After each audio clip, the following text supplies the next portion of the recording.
Dahil po sa nagpapatuloy na kaguluhan nga dito ay dumarami ang bilang ng mga biktima at kabilang po sa mga rito ay mga inosenteng bata. Narito ang aking report.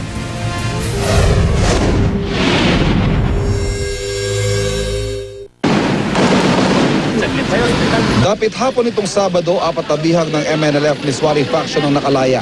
Kabilang isang babae, 2 binatilyo at isang batang lalaki na karga ng isang sundalo. Agad silang isinakay sa ambulansya at itinakbo sa ospital. Noong gabi ning yon, pumanaw ang batang si Jomi Ethan Ando, 2.5 taong gulang dahil sa tama ng bala sa kanyang ulo. Kwento ng kanyang inang si Michelle, 6 sila sa pamilya na binihag ng grupo ni Ustad sa Birmalik Lunes ng umaga, kasamang may 6 na pong iba pa sa bahagi ng Lustre Street.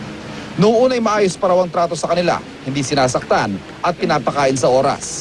Pero na magsimula ang matinding bakbakan noong Miyerkules, dito na sila ginamit na human shield habang nagpapalipat-lipat ng pwesto ang mga rebelde. Kasama sa ginawang panangga, ang batang si Jomi. Tinali po nila kami 5-5, tapos pinarada po kami. Pinarada sa kalye? Papuntang Barbara. Opo. Oo, sa kalye mismo? Oo, sa kalye mismo. Ganito raw ang kanilang naging sitwasyon sa susunod na 2 araw.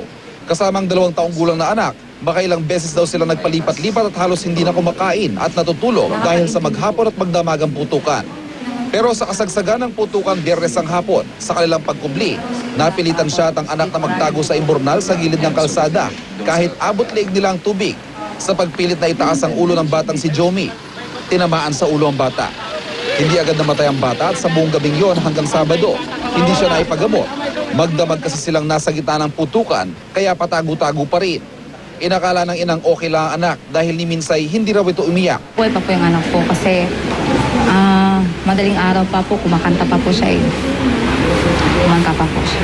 May tama siya? Opo. Nakakapagsalita pa po siya. Ano sinasabi niya? Wala po, kumakanta lang po siya. Tapos kumakanta po siya ng Twinkle Twinkle at saka ng Sambuanga Hermosa po, yung team ng Sambuanga. Pero bago magtanghali ng Sabado, nagsimulang manghina ang bata at dito na sila nagmakaawa kay Malik para palayain sila. Pinayagan sila mag-ina kasamang 2 binatilyo, pero huli na ang lahat. Ano yung last words na alam mo? I love you, Mami, tsaka I love you, Daddy po. Gusto po. Ay, hawak mo ba siya? Hindi nakahiga po siya.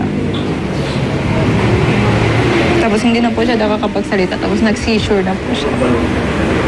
Ito naman si May Antigoy, 6 na taong gulang. Lumikas sila sa gym ng paaralang ito sa Barangay Tetuan. May 2 kilometrong layo mula sa pinangyarihan ng bakbakan sa Barangay Santa Catalina. Habang naghahandang kumain, tinamaan siya ng ligaw na bala sa ulo. May pumutog doon sa sa taas.